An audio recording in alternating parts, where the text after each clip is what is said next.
G. Ética noológica y metafísica hiperbórea. De la primera parte vamos a citar los siguientes conceptos. Se define a la metafísica hiperbórea como aquella ciencia cuyo objeto de conocimiento son los símbolos sagrados.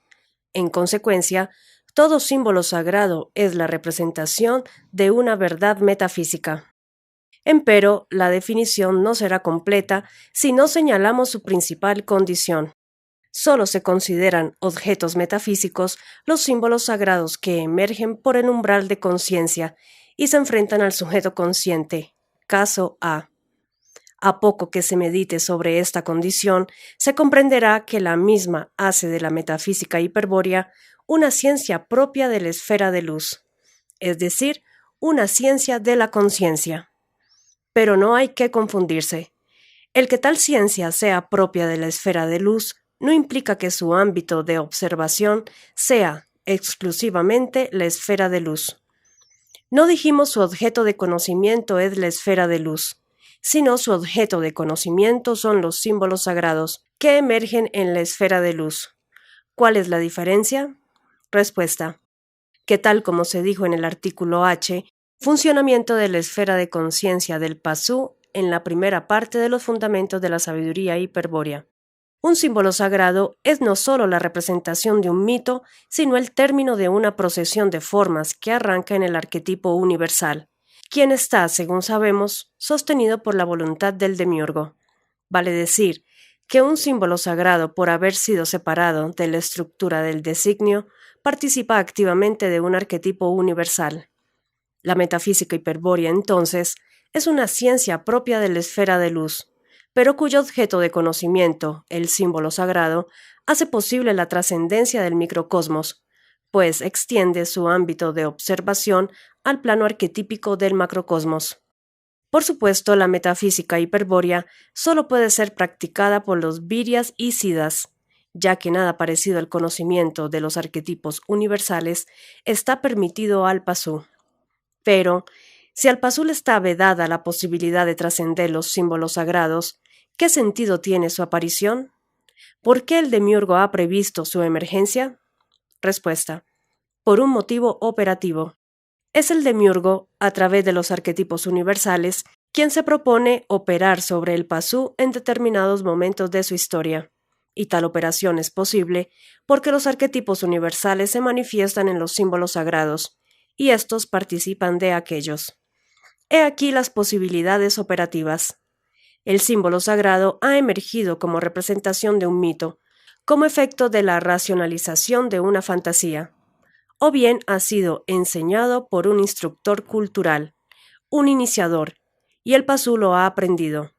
Lo ha tomado el sujeto cultural como impresión sensible y lo ha percibido el sujeto consciente como representación consciente, vale decir, como símbolo sagrado emergente en la esfera de luz.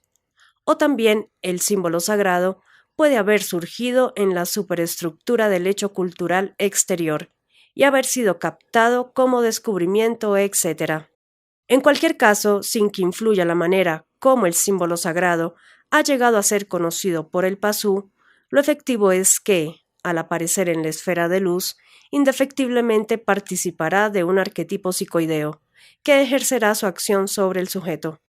Ahora bien, ¿cuáles son esos momentos determinados de la historia del pasú en los cuales emergen los símbolos sagrados que permiten la operación de los arquetipos psicoideos, es decir, durante los cuales la voluntad del sujeto resulta dominada por una voluntad trascendente?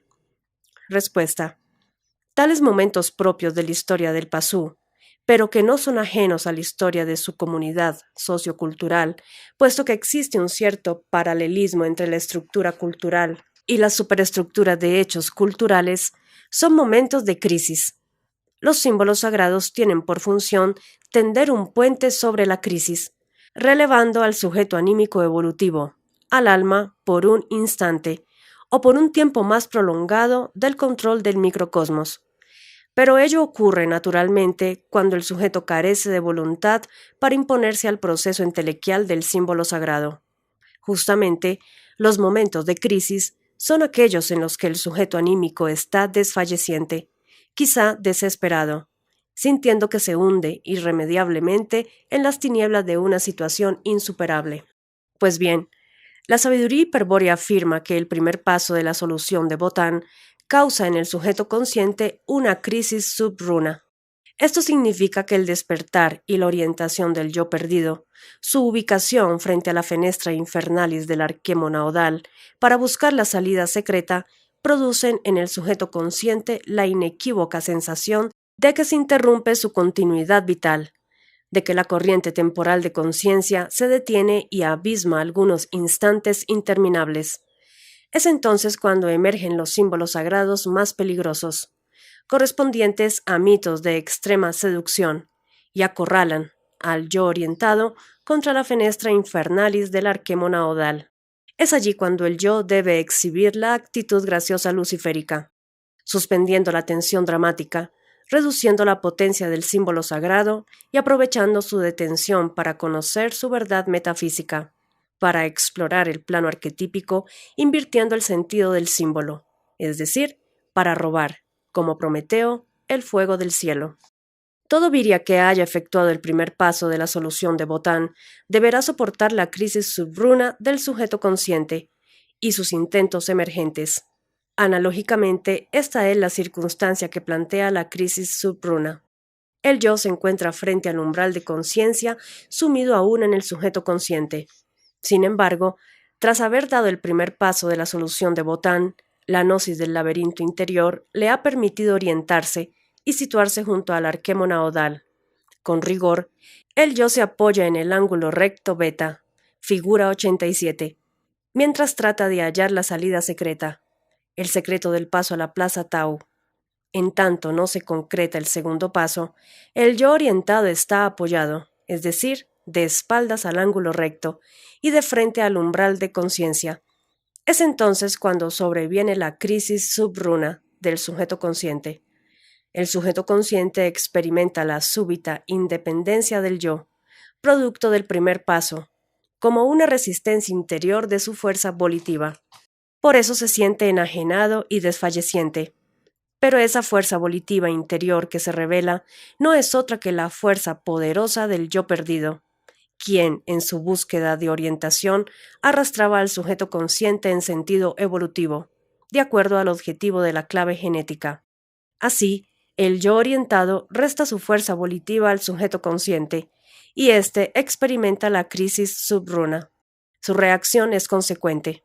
Reclama una salvación, una ayuda para superar el momento crítico, un puente que una las orillas del abismo, y la ayuda no se hace esperar, porque está prevista en el plan microcósmico del designio Pasú. Surgen entonces de lo profundo de la esfera de sombra los símbolos sagrados. Van emergiendo en la esfera de luz distintas representaciones de mitos estructurados, que intentan completar su proceso entelequial fagocitando al sujeto consciente y asumiendo el control del microcosmos. Si al menos uno de estos símbolos sagrados concreta su propósito, el sujeto consciente se verá libre de la angustia crítica, y por el contrario, se sentirá fuerte y poderoso como un dios. Claro que este cambio solo significa que el sujeto se ha identificado con un arquetipo universal, y que es el arquetipo, el mito, quien domina el microcosmos. Naturalmente, en un caso semejante, el yo orientado está perdido, pues si no ha conseguido dar el segundo paso y aislarse en el arquemo naudal, será nuevamente subsumido en el sujeto consciente, sometido al peor grado de extravío en el camino Labrelix. El mito, y tras del mito el demiurgo, se encargarán de extremar las determinaciones del engaño.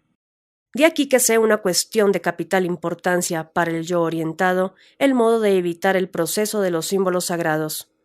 ¿Es posible tal pretensión? Nuevamente la respuesta es sí. El yo es capaz de controlar el proceso de los símbolos sagrados si presenta frente a ellos una actitud graciosa luciférica. Con otras palabras, cuando sobreviene la crisis subruna del sujeto consciente, el yo orientado se encuentra apoyado en el ángulo recto del arquemo naudal y frente al umbral de conciencia. Emerge entonces, frente a él, un símbolo sagrado que intenta desplegarse con gran potencia. Si ese despliegue se concreta, el yo orientado estará nuevamente perdido. Pero el yo consigue detener su proceso y aún invertir el sentido para explorar su esencia arquetípica, presentando una actitud graciosa luciférica. Como vemos, la actitud graciosa luciférica es el comportamiento del yo orientado frente a los símbolos sagrados, es decir, frente a los objetos de conocimiento de la metafísica hiperbórea. Esto equivale a afirmar que la ética noológica requiere ser comprendida en un contexto metafísico. La ética noológica es la respuesta a la pregunta: ¿qué debo hacer para liberar a mi espíritu cautivo? Pregunta que se plantea el yo solamente cuando está orientado, es decir, cuando se encuentra apoyado en el ángulo recto y frente al umbral de conciencia. Vale decir, crisis subruna mediante, apoyo en el ángulo recto y frente al símbolo sagrado emergente, o con más precisión, apoyado en el símbolo sagrado del Virya y frente al símbolo sagrado emergente. La pregunta ética fundamental, ¿qué debo hacer?, la plantea el yo. Entonces, por imperio del acto ético fundamental, que consiste en estar apoyado en el símbolo sagrado del Virya y frente al símbolo sagrado emergente. Este acto, cuya definición sintética es el yo frente al símbolo sagrado, es claramente un acto metafísico. Por consiguiente, la ética noológica se refiere exclusivamente a un acto interior, el yo frente al símbolo sagrado, y no considera ningún acto exterior. Del hecho cultural solo toma en consideración a las representaciones conscientes que hayan asumido la dimensión de símbolos sagrados, por ejemplo, los símbolos iniciáticos introyectados por inducción trascendental. En cuanto a la conducta del Virya, la ética noológica solo define un caso de comportamiento exterior, aquel que corresponde a la actitud graciosa luciférica interior, y que se denomina honor. Con otras palabras, cualquier forma de expresión exterior es la manifestación de una fuerza volitiva determinada. Cuando la fuerza volitiva procede del sujeto anímico, la expresión es postora de sentido, afirmadora del valor general y particular de los objetos culturales. A esta expresión, que cumple el objetivo macrocósmico de la finalidad del pasú, la ética noológica no considera bajo ningún punto de vista. Por el contrario, cuando la fuerza volitiva procede del yo despierto, esto es, cuando el yo presenta una actitud graciosa luciférica en el acto ético fundamental, la expresión correspondiente es el honor, al que la ética noológica define así. El honor es el acto de la voluntad graciosa, aunque esta definición recién será explicada en el próximo inciso.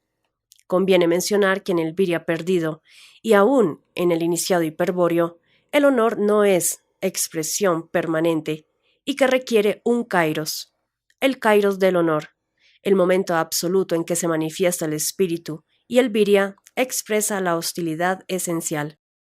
Solo los siddhas leales, cuya expresión permanente es la hostilidad esencial hacia la materia macrocósmica, actúan siempre con honor. Resumiendo, el único acto exterior del Virya que comprende la ética noológica es el kairos del honor, la expresión que corresponde a la actitud graciosa luciférica del yo. Ante el acto ético fundamental, el yo frente al símbolo sagrado, el Virya se pregunta: ¿qué debo hacer? La ética noológica, basándose en su principio cardinal, que enuncia la runa increada es la verdad del Virya, ofrece una respuesta.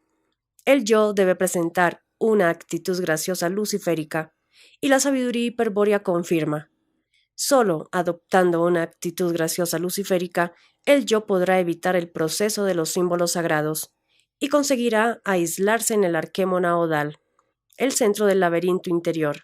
Entonces actuará con honor, la única moral del Virya. La actitud graciosa luciférica será definida más adelante como propia de un tipo de Virya perdido, el gracioso luciférico.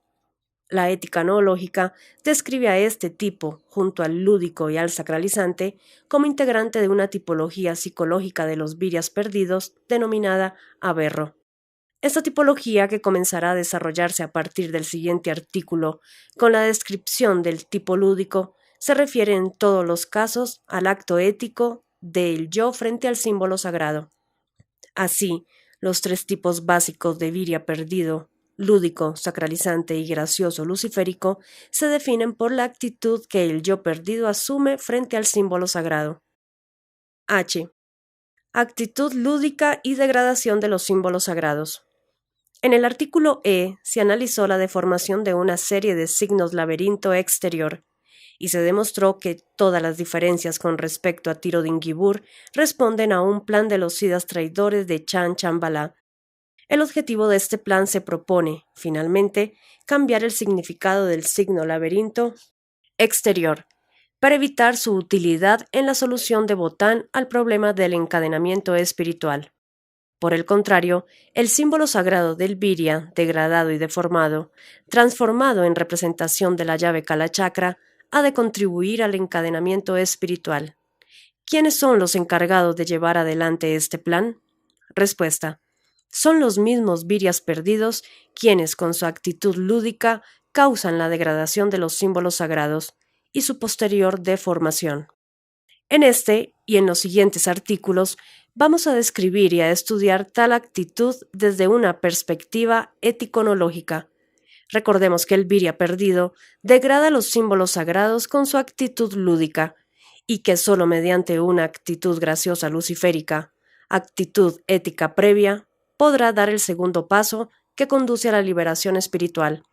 Para asumir esta última actitud deberá prescindir totalmente de la actitud lúdica y restituir a los símbolos sagrados su significado metafísico. Una primera idea de la actitud lúdica podremos obtenerla a partir del primer paso de la solución de Botán. Hay que considerar, para ello, la posibilidad de que el virya no ejecute el paso inductivo entre el laberinto exterior y el laberinto interior, limitándose, en cambio, a proyectar el sujeto sobre el laberinto exterior. Vale decir, que en lugar de interpretar la idea despertadora de búsqueda, opción y elección y experimentar la gnosis del laberinto interior, el virya proyecta el sujeto anímico sobre el laberinto exterior y juega a resolver el problema del laberinto. Desde el punto de vista del virya lúdico, el laberinto exterior es un plano que muestra la red de caminos desde arriba y que pueda ser abarcado con un golpe de vista. Así, aunque su visión revele la secuencia búsqueda, opción y elección, no por eso deja de ser un proyecto exterior sobre el que el virya cree ingenuamente poder ganar, señalando las vallas y obstáculos y recorriendo varias veces los sinuosos senderos con la vista o con un puntero, hasta dar con la salida. Por supuesto, cuando el virya actúa de ese modo, en realidad está jugando con el signo laberinto exterior, es decir, negándole carácter dramático a la idea que éste induce. En general, todo juego representa la degradación metafísica de un culto a cuyas prácticas rituales no se ha querido renunciar. Se continúa entonces practicando el rito como juego, es decir, negando su trascendencia metafísica original, o lo que es lo mismo, tornándola inconsciente, y el producto de esa actitud lúdica es la degradación y deformación del símbolo sagrado que representaba el culto, la pérdida de su significado metafísico. Por el contrario, cuando el símbolo sagrado se emplea no como juego, sino como símbolo iniciático a un misterio, o como objeto de culto, su trascendencia metafísica es la única experiencia posible. En el caso del símbolo sagrado del virya, la trascendencia metafísica que otorga cuando es empleado en el primer paso de la solución de Botán procede de dar un paso más allá de la mera comprensión racional de su significado. Paso inductivo que está naturalmente ausente en la actitud lúdica.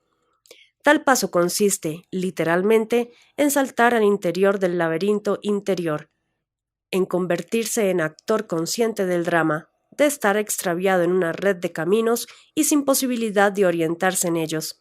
Es entonces cuando el virya descubre dramáticamente su propia miseria espiritual, pues reconoce que se encuentra efectivamente extraviado en un laberinto colosal. Este reconocimiento ocurre como gnosis, como una iluminación súbita del yo perdido, como recuerdo de sangre, y produce la aparición de una urgente voluntad de salir. En ese momento se ha efectivamente saltado la barrera de una ilusión antigua. En efecto, el engaño de la libertad o del albedrío queda en evidencia cuando el yo experimenta la gnosis del laberinto interior. Queda así aniquilada la estrategia cultural enemiga que creaba la ilusión de que es posible ser y hacer por sí mismo. La comprensión de que el yo está prisionero en un laberinto y de que todos sus actos están determinados, condicionados por los caminos fijos que se deben obligatoriamente recorrer, desvanece esa ilusión. Resumiendo, recordemos que el salto inductivo que estamos mencionando, desde el laberinto exterior al laberinto interior, es la trascendencia metafísica propiamente dicha, el paso que lleva desde la simple contemplación de un símbolo sagrado hasta la íntima vivencia de la esencia que éste representa y que lo sostiene internamente. Los símbolos sagrados, como sabemos, representan verdades metafísicas, es decir, seres del plano arquetípico, arquetipos universales, mitos, etc. El salto inductivo es, pues, también un tránsito inteligente desde la forma aparente del símbolo sagrado hasta su verdad metafísica. En el caso del laberinto exterior, un tránsito tal se da entre lo externo, lo proyectado y desdoblado, lo enfrentado a la visión cognoscitiva y lo interno, lo experimentado como vivencia del símbolo sagrado, como gnosis de su verdad metafísica. Vivencia, gnosis, que implica la aprehensión del significado metafísico del símbolo sagrado, es decir, el significado que le concede el arquetipo universal y su contexto, y no una mera comprensión conceptual, cuyo significado lógico racional radica en la estructura cultural. Quien ha atravesado de ese modo los límites del símbolo sagrado y ha obtenido la gnosis de su esencia arquetípica sin ser fagocitado por los arquetipos universales, posee un conocimiento metafísico que tiene carácter de verdad macrocósmica, es decir, carácter de concepto o superconcepto universal. Ahora bien, con respecto al signo laberinto exterior, hay que insistir en que la gnosis del laberinto interior solo podrá alcanzarse cuando el Virya está dispuesto a dar el paso en serio, a transitar hacia el laberinto interior, procurando la comprensión del significado del símbolo sagrado, vivenciando la dramaticidad del extravío. En caso contrario, no conseguirá concretar el primer paso. ¿Por qué?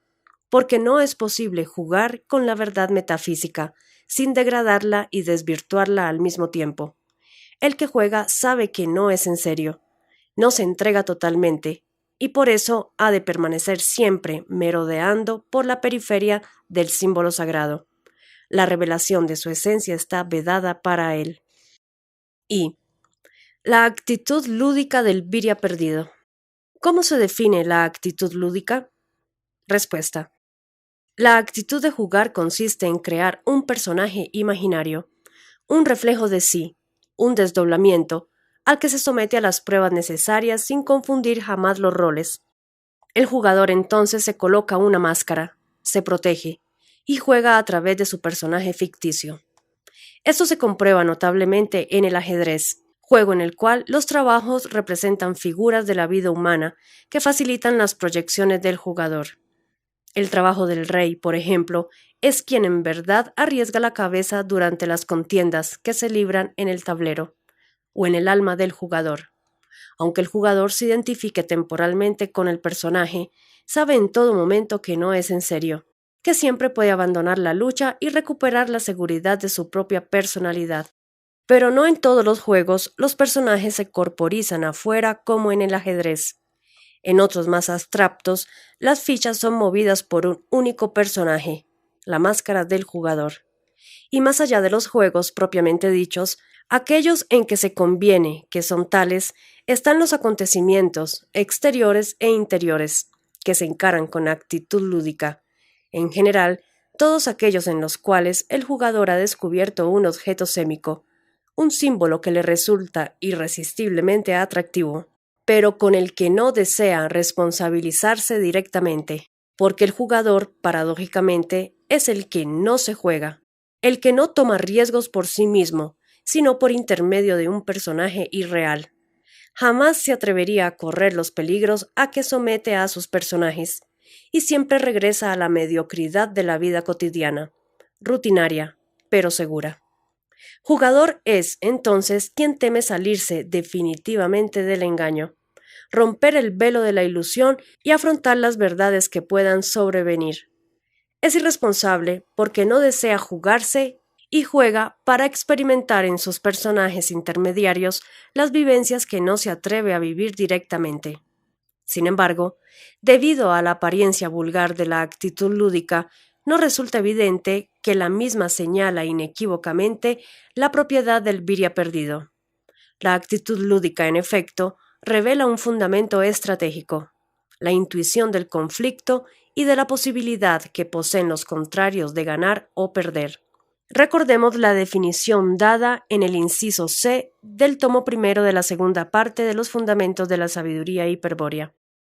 Todo hecho histórico o cultural es la manifestación de un arquetipo psicoideo o mito, mediante una superestructura cuyos miembros, hombres y objetos culturales evolucionan en conjunto hacia su entelequia. Pero la evolución del hecho cultural tiene un sentido determinado por la síntesis de todas las tensiones entre los objetos culturales del contexto axiológico, tensiones que son la expresión de los conflictos entre los arquetipos de los cuales participan los objetos culturales.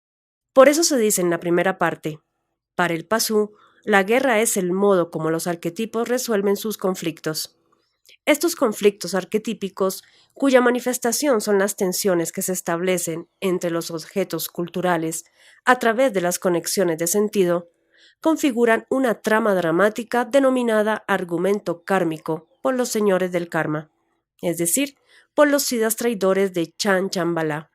Y en el argumento kármico interviene el pasú inconscientemente, desempeñando un papel predestinado, actuando en representación de los arquetipos y participando de sus conflictos. Pero el pasú debe actuar en el drama sin sospechar jamás el argumento kármico ni su misma existencia. De lo contrario, se debilitarían las tensiones dramáticas y el arquetipo astral perdería potencia para capturar al pasú en la superestructura del hecho cultural.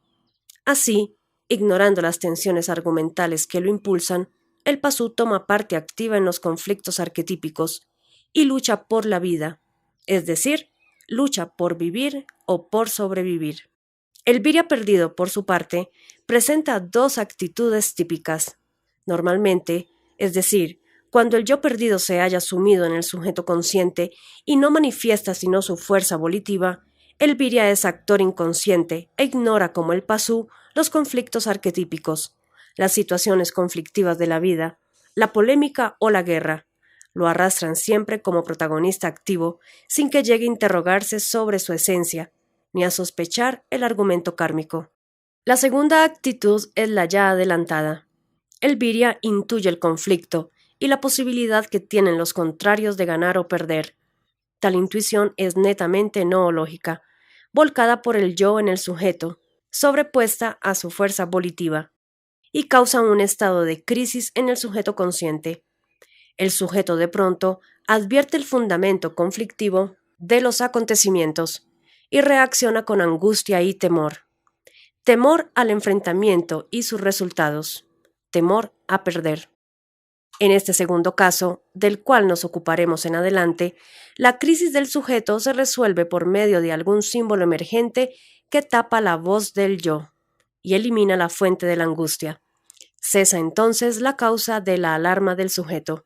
La intuición del conflicto arquetípico, del argumento arquetípico y la normalidad de la ignorancia retorna a la vida del viria perdido.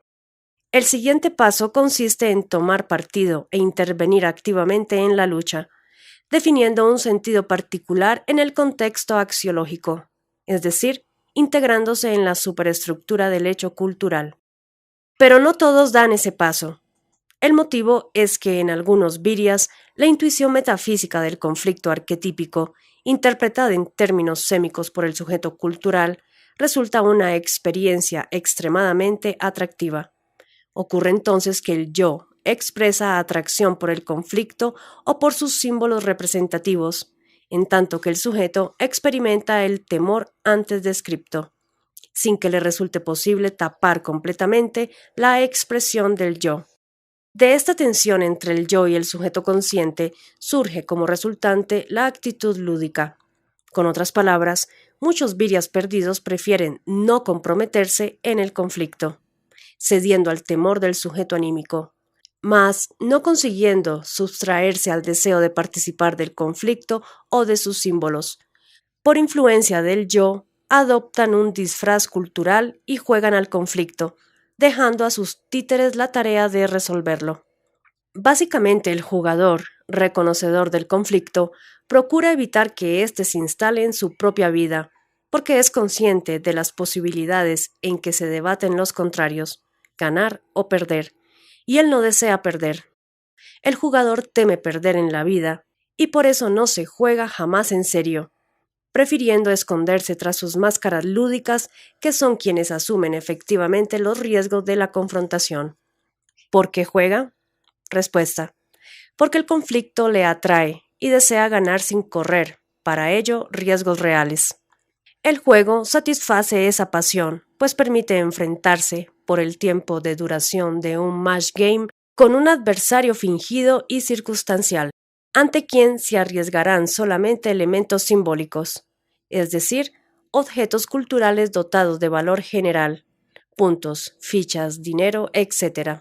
Vale decir, en el juego no se arriesga nada de sí, ni tanto de sí, sino tantos ficticios, objetos culturales que no comprometen la situación estratégica interior del yo. El juego no modifica al jugador, no le ayuda a reorientarse en dirección al origen. Sintetizando la definición, el jugador es quien ha intuido la realidad del conflicto y sus posibilidades, ganar o perder. Mas, no estando dispuesto a comprometerse concretamente en un conflicto verdadero, por temor no confesado a perder, ni tampoco a renunciar a la pasión de ganar, decide jugar a la polémica o a la guerra. Participa en una contienda simulada en la que se siente seguro, porque sabe que no es en serio, que las pérdidas en todo caso serán objetos culturales sustancialmente diferentes de su cuerpo, alma o espíritu. Es importante destacar que el jugador siempre es consciente de que el juego tiene un fin, que concluye indefectiblemente luego de un tiempo prefijado, al cabo del cual recupera su propia personalidad. Por eso se siente seguro. Fuera del juego, que por otra parte puede abandonar en cualquier momento, está la normalidad, el estado en el que ha de permanecer indefinidamente. Esta normalidad en la que transcurre fatalmente su vida es el contexto axiológico del jugador, la superestructura cultural donde representa un papel fijo del argumento kármico. En realidad jamás abandona ese mundo cultural, pues al jugar solo simula ausentarse de él, disfrazándose por breves momentos de personaje o partido, proyectando su pasión por el conflicto en objetos culturales, máscaras y marionetas. ¿Qué significa esta actitud del jugador de no comprometerse con el conflicto real y su intervención, en cambio, en enfrentamientos simulados? Respuesta: que el jugador ha encuadrado el conflicto dentro de los límites del juego y que lo ha planteado en términos simbólicos. Como se ve, se trata de una operación mucho más completa de lo que permite suponer la vulgaridad de la actitud lúdica. El encuadre del conflicto es necesario para ofrecer seguridad al jugador. Fuera del marco lúdico está la normalidad del mundo cultural. En el área espacial o psicológica de dicho encuadre ha de suceder un conflicto simulado, irreal, a donde se enfrentan los representantes simbólicos de los jugadores. Y es a estos símbolos, si pretendemos comprender la actitud lúdica del viria perdido, a quienes debemos prestar especial atención. En efecto, los símbolos en juego en el juego, ¿de dónde han venido? Porque es evidente que ellos han tenido que venir al área encuadrada del conflicto, toda vez que el jugador no abandona ni por un instante su propio mundo normal. Justamente, según se ha explicado, juega para permanecer en él sin renunciar a la pasión del conflicto. Una respuesta general ya fue adelantada en H, cuando se enunció: Todo juego representa la degradación metafísica de un culto, a cuyas prácticas rituales no se ha querido renunciar. Se continúa entonces practicando el rito como juego, es decir, negando su trascendencia metafísica original, o lo que es lo mismo, tornándolo inconsciente.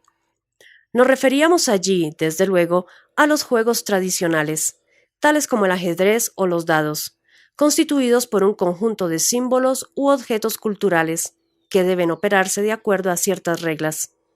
Con dichas reglas se instituye un argumento lúdico que regula el comportamiento de los símbolos que se enfrentan durante la partida.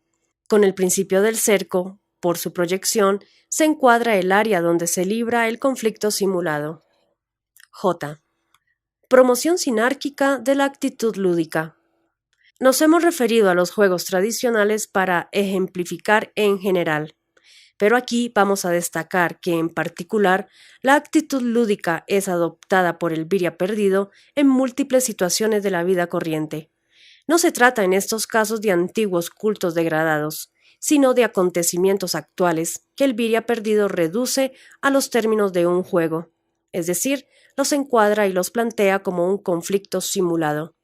¿Para qué lo hace? Respuesta.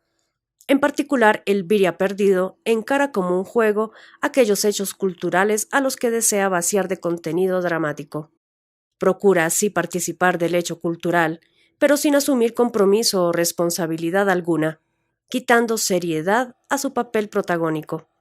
Por ejemplo, todos conocemos sujetos don Juanes que juegan con las mujeres, simulando toda suerte de afectos, pero que huyen ante el menor atisbo de obligación, es decir, de seriedad en la relación.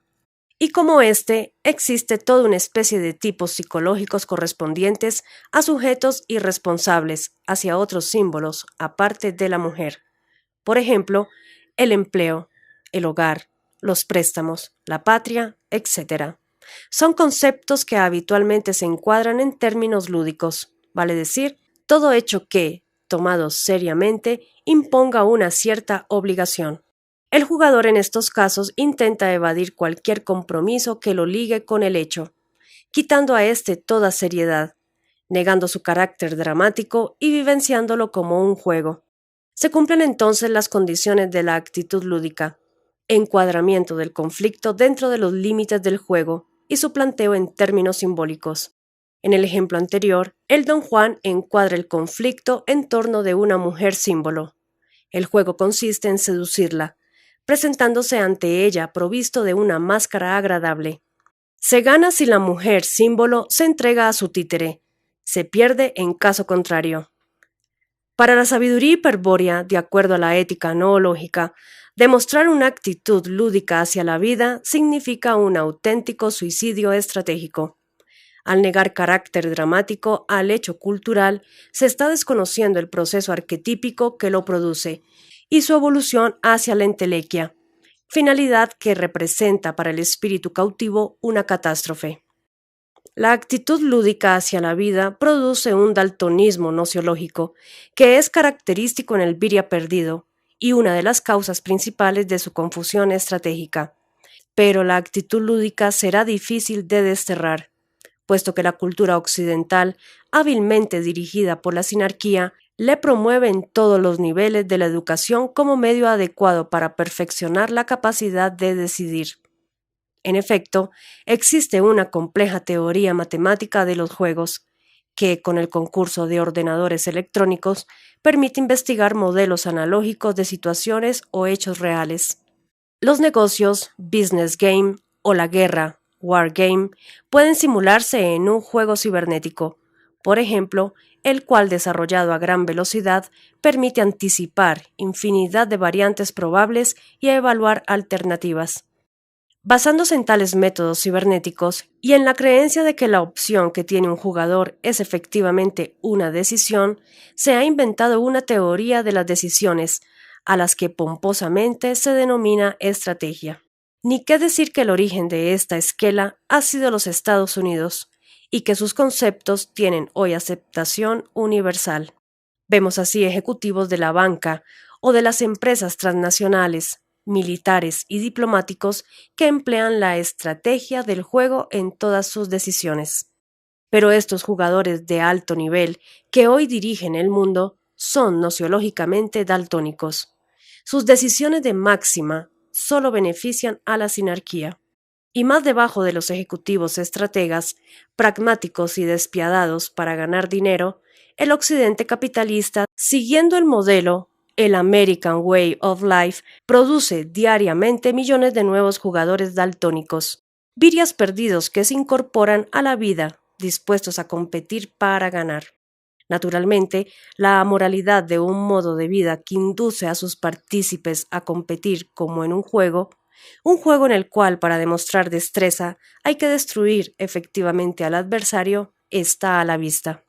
Así, cualquiera puede caer en el encuadre de un juego ajeno, planteado por un jugador que ambiciona ganar dinero símbolo o prestigio símbolo y ser destruido sin piedad. Y este crimen es lícito, incluso fomentado y alentado por la sociedad occidental, así se cometa en el marco de un business game, por ejemplo. Solo agregaremos una palabra sobre la falacia con que se pretende justificar la actitud lúdica hacia la vida. Esta falacia es la tan famosa capacidad de decisión que dispondrían los ejecutivos, businessmen, diplomáticos, políticos, juristas, directores, etc., occidentales, por el solo hecho de haber competido toda la vida hasta trepar a una alta posición.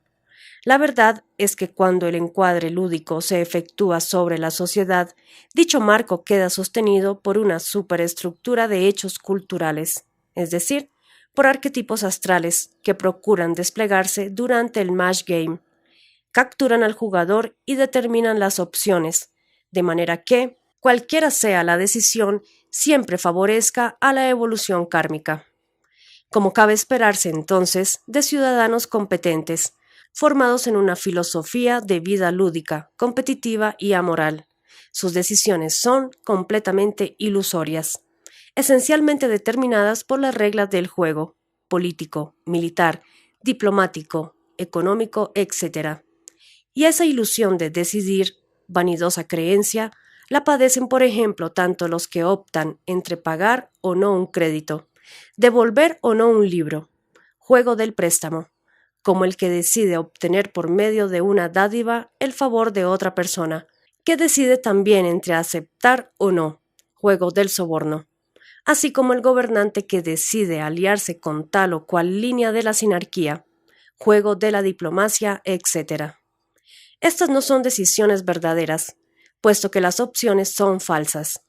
Solo puede decidir aquel que elige libremente, y esta condición no la puede exhibir nadie que se encuentre integrado a la superestructura de los hechos culturales. Por eso la sabiduría hiperbórea afirma que solo está en capacidad de decidir aquel que haya superado todos los encuadres lúdicos de la realidad, quien haya dado ese segundo paso de la solución de Botán, que permite conocer gnósticamente el engaño del mundo material, es decir, quien se haya convertido en iniciado hiperbóreo.